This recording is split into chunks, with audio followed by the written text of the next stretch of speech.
Hello student, आज है 9 मार्च 2026। तो आज की इस वीडियो में हम लोग बात करने वाले हैं साइंस के 30 बहुत ही महत्वपूर्ण प्रश्न कवर करेंगे इस वीडियो में, जो कि पिछले सभी एग्ज़ाम्स में यह बार बार पूछा गया है और आगे भी पूछा जा सकता है। तो यह वीडियो आप लोगों को बहुत ही महत्वपूर्ण होने वाला है। तो आगे बढ़ने से पहले आप सभी से मेरा रिक्वेस्ट है, प्लीज़ चैनल को सब्सक्राइब करें और वीडियो को लाइक करें। तो चलिए, पहला प्रश्न है, कोशिका का शक्ति केंद्र किसे कहा जाता है? तो इसका राइट आंसर हो जाएगा बी, माइटोकॉन्ड्रिया। ठीक है, माइटोकॉन्ड्रिया में ऊर्जा एटीपी के रूप में संचित होता है। चलिए, नेक्स्ट क्वेश्चन है, मानव शरीर की सबसे लंबी हड्डी कौन सी है? तो इसका राइट आंसर हो जाएगा सी, फीमर, जो कि जांघ की हड्डी होती है। फीमर शरीर की सबसे मजबूत हड्डी भी मानी जाती है। ठीक है, याद रखना, फीमर कहाँ पाई जाती है? तो जांघ की हड्डी है ये। ठीक है, जांघ की हड्डी है, यह शरीर की सबसे मजबूत हड्डी भी होती है। यह याद रखना, एग्जाम्स में बार बार पूछा जाता है। चलिए, नेक्स्ट क्वेश्चन है, रक्त का शुद्धिकरण कहाँ होता है? तो रक्त का शुद्धिकरण कहाँ होता है? तो याद रखना, वृक्क यानी किडनी में होता है। ठीक है, इसका काम होता है, किडनी रक्त से अपशिष्ट पदार्थों जैसे कि यूरिया को छानकर अलग करती है। तो जो किडनी होती है, विक्र होती है, उसका कार्य क्या होता है? वह अपशिष्ट पदार्थों को क्या करता है? रक्त से छानकर अलग करता है, याद रखना। ठीक है, चलिए नेक्स्ट क्वेश्चन है, देखते हैं, विटामिन ए की कमी से कौन सा रोग होता है? तो इसका राइट आंसर हो जाएगा डी, कौन सा? डी, रतौंधी। गाजर विटामिन ए का सबसे अच्छा स्रोत है। ठीक है, याद रखना, गाजर जो होता है वो विटामिन ए का सबसे अच्छा स्रोत माना जाता है। ए की कमी से, विटामिन ए की कमी से क्या होता है? कौन सा रोग? तो रतौंधी, याद रखना। नेक्स्ट क्वेश्चन है, इंसुलिन का स्राव शरीर के किस अंग से होता है? तो इंसुलिन का स्राव शरीर के किस अंग से होता है? तो इसका राइट आंसर हो जाएगा बी, अग्नाशय। ठीक है, किससे होता है? तो अग्नाशय से इंसुलिन का स्राव होता है। इंसुलिन रक्त में शुगर की मात्रा को नियंत्रित करता है। ठीक है, याद रखना, इंसुलिन का काम क्या होता है? तो शरीर में इंसुलिन रक्त में शुगर की मात्रा को कंट्रोल करता है। नेक्स्ट क्वेश्चन है, पौधों में क्लोरोफिल बनाने के लिए कौन सा तत्व सहायक है? तो कौन सा तत्व सहायक होता है? तो इसका राइट आंसर हो जाएगा सी, मैग्नीशियम। ठीक है, मैग्नीशियम की कमी से पौधों की पत्तियां पीली पड़ जाती है। मैग्नीशियम की अगर कमी होगी तो पत्तियां जो होगी वो पीली पड़ जाती है। किसके कारण? मैग्नीशियम की कमी के कारण पत्तियां पीली पड़ जाती है। नेक्स्ट क्वेश्चन है, लाल रक्त कणिकाओं यानी आरबीसी का जीवन काल कितना होता है? तो इसका राइट आंसर होगा सी, 120 दिन। आरबीसी का निर्माण अस्थि मज्जा में होता है। ये भी याद रखना, एग्जाम्स में पूछा गया है। ठीक है, ये भी काफ़ी इम्पोर्टेंट है। आरबीसी का निर्माण कहाँ होता है? तो याद रखना, अस्थि मज्जा में होता है। कहाँ होता है निर्माण? तो अस्थि मज्जा में निर्माण होता है आरबीसी का। नेक्स्ट क्वेश्चन, एड्स किसके कारण होता है? तो किसके कारण होता है एड्स? इसका राइट आंसर होगा बी, विषाणु यानी वायरस के कारण होता है। यह एचआईवी वायरस के कारण होता है, जो शरीर की रोग प्रतिरोधक क्षमता को नष्ट कर देता है। ठीक है, क्या करता है? शरीर की रोग प्रतिरोधक क्षमता को नष्ट कर देता है। याद रखना, एड्स किसके कारण होता है? तो विषाणु यानी वायरस के कारण होता है। नेक्स्ट क्वेश्चन है, दूध की शुद्धता किस यंत्र से मापी जाती है? तो किस यंत्र से मापी जाती है दूध की शुद्धता? तो इसका राइट आंसर होगा सी, लैक्टोमीटर। ठीक है, लैक्टोमीटर। यह दूध के विशिष्ट घनत्व के सिद्धांत पर कार्य करता है, याद रखना। नेक्स्ट क्वेश्चन है, मछलियाँ किसके द्वारा श्वसन करती हैं? तो मछलियाँ किसके द्वारा सांस लेती हैं? तो इसका राइट आंसर होगा सी, गलफड़ों द्वारा।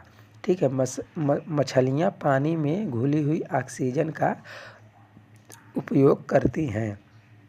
तो मछलियाँ कैसे सांस लेती हैं, तो गलफड़ों द्वारा सांस लेती हैं, जो कि पानी में मौजूद ऑक्सीजन का उपयोग करती हैं। ठीक है, पानी में जो मौजूद ऑक्सीजन होती है उसी का उपयोग करके सांस लेती हैं। नेक्स्ट क्वेश्चन है, बल का एसआई मात्रक क्या है? तो बल का एसआई मात्रक क्या होता है? तो इसका राइट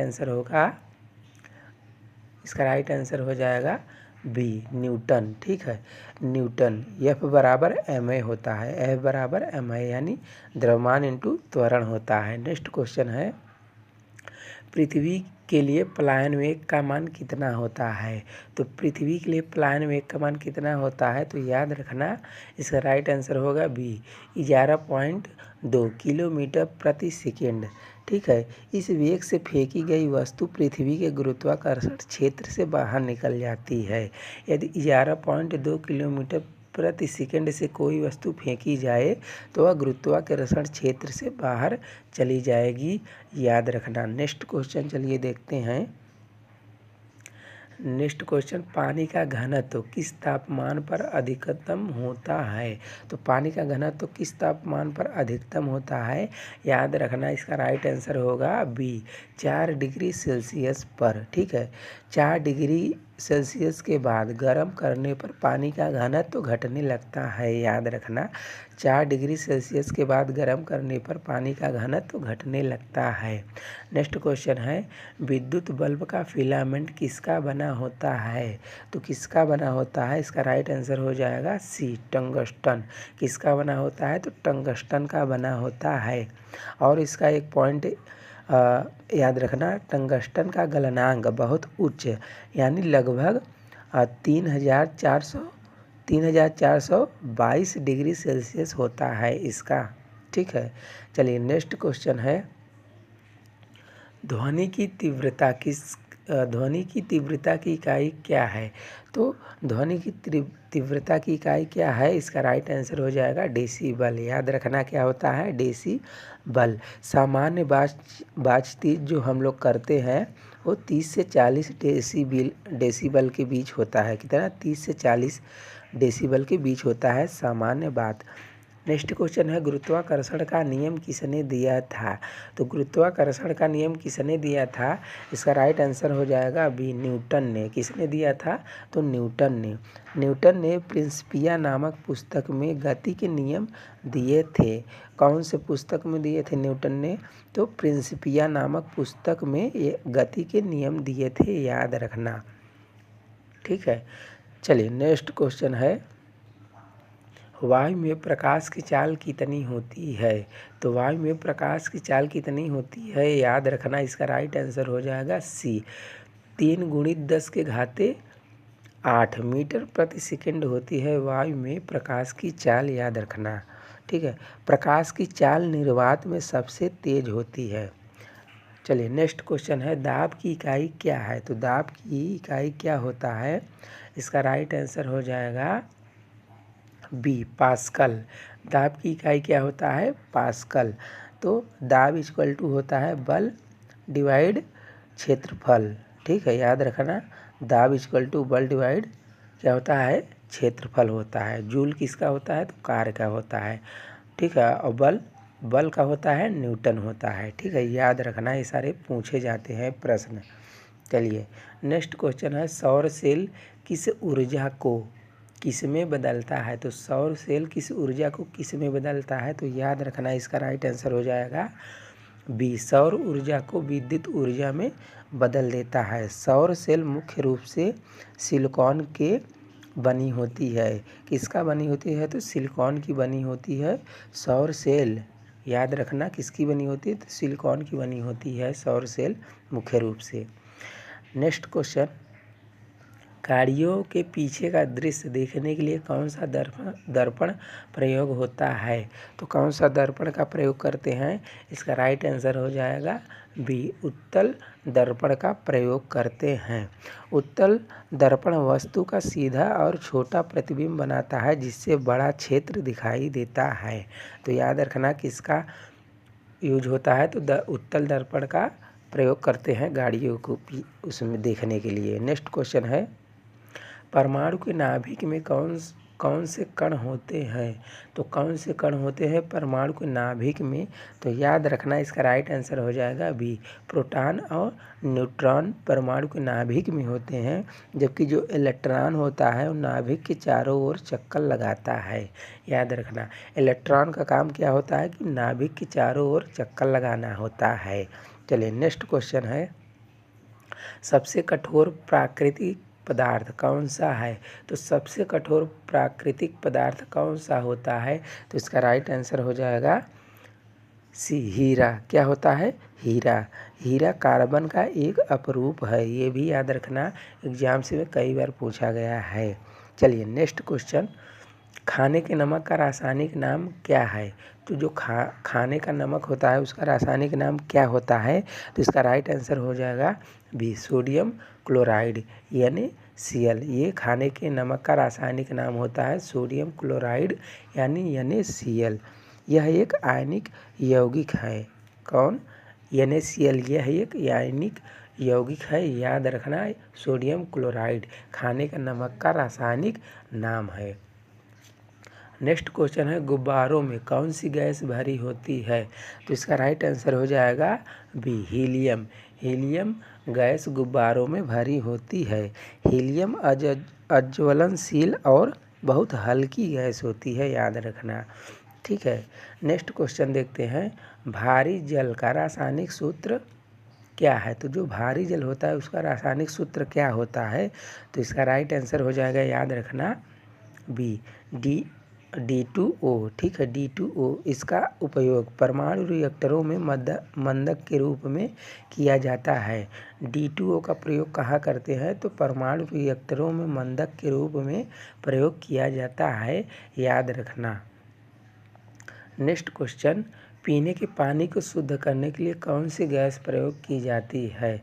तो कौन सी गैस का प्रयोग करते हैं? तो इसका राइट आंसर होगा बी, क्लोरीन गैस का प्रयोग करते हैं। क्लोरीन की कीटाणुओं को मारने में सहायक होता है। याद रखना ये सारे प्रश्न पिछले एग्जाम्स में पूछे गए हैं, SSC RRB जैसे एग्जाम से बार बार पूछे जाते हैं। चलिए नेक्स्ट क्वेश्चन है, फलों को कृत्रिम रूप से पकाने के लिए कौन सी गैस प्रयुक्त होती है? तो कौन सा गैस प्रयोग करते हैं फलों को कृत्रिम रूप से पकाने के लिए? याद रखना इसका राइट आंसर हो जाएगा बी, एसिटिलीन या एथिलीन। ठीक है, याद रखना एसिटिलीन या एथिलीन इनका प्रयोग किया जाता है। चलिए नेक्स्ट क्वेश्चन है, लोहे का शुद्धतम रूप कौन सा है? तो लोहे का शुद्धतम रूप कौन सा होता है? तो इसका राइट आंसर हो जाएगा पिटवा लोहा। पिटवा लोहा लोहे का शुद्धतम रूप है। पिटवा लोहे में कार्बन की मात्रा सबसे कम होती है। याद रखना पिटवा लोहा शुद्धतम रूप है और इसमें जो कार्बन की मात्रा होती है वो सबसे कम होती है। क्या होती है? सबसे कम होती है।